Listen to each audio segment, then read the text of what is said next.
Alright, here you'll see they're called hog rings. And you can buy them in these big huge bags like this.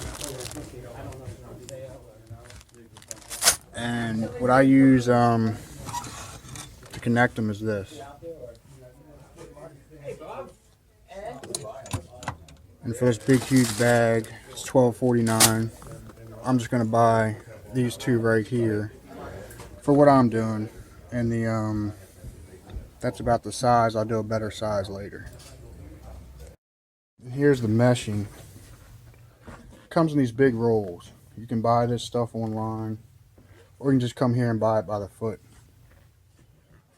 I got 2 foot laid out already, and what I'm gonna do is go ahead and buy this and then go from there.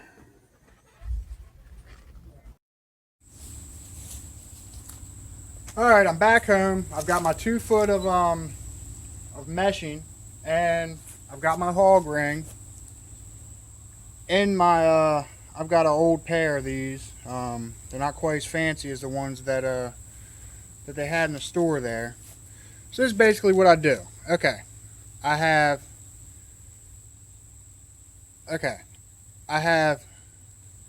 2 foot of this, right? I like to make these around 8 inches, right? So I'm gonna go grab another hog ring.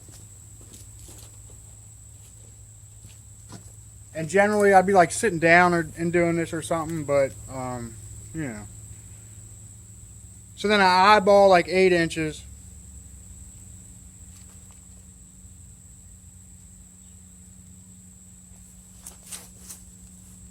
Get that in there, good and tight.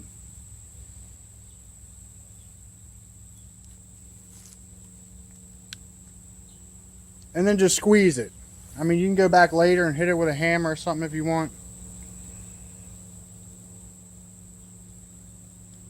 And the way I'm showing how to do this is if you're doing it on like a large scale, especially the way I'm cutting them.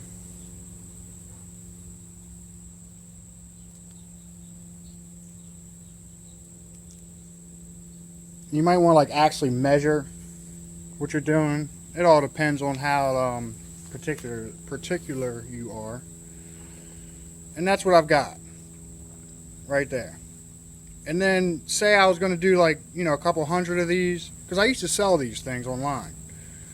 The clam bags, the completed process. And for a foot of this stuff is 25 cents at Village Hardware.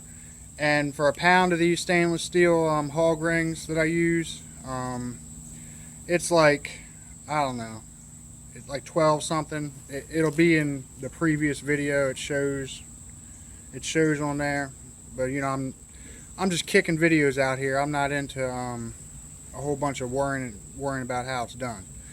All right, and then what I've got to do here is, and generally, you know, you got a long line of this stuff, but I'm gonna have to kind of improvise with this, and you know.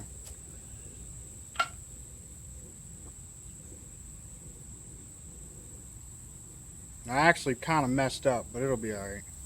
Alright.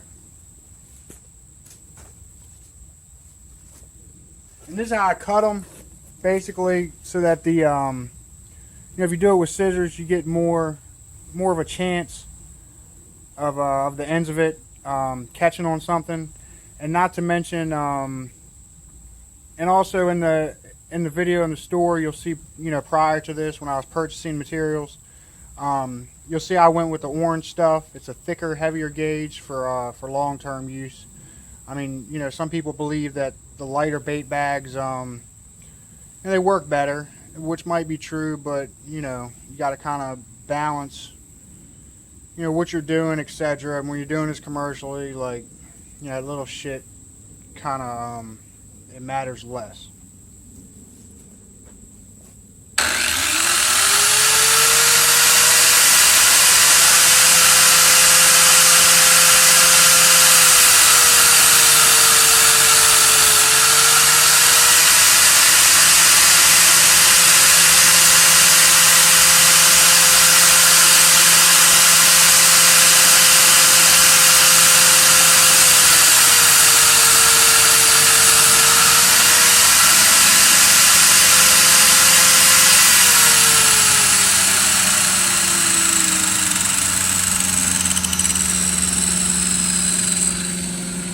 And then what I'll do is, I had some hog rings.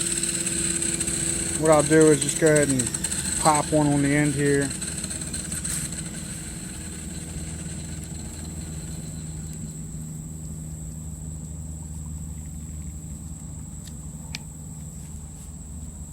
And then boom, I got three clam bags.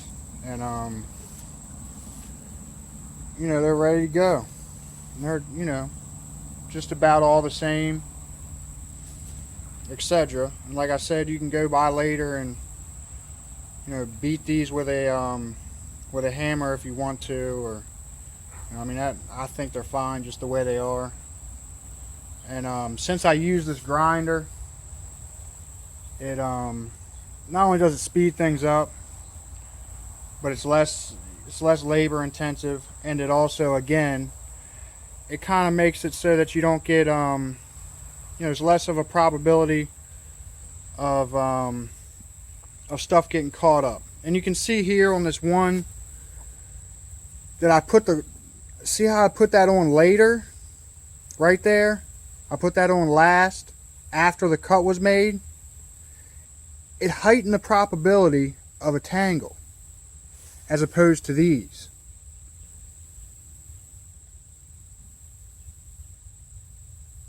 See that?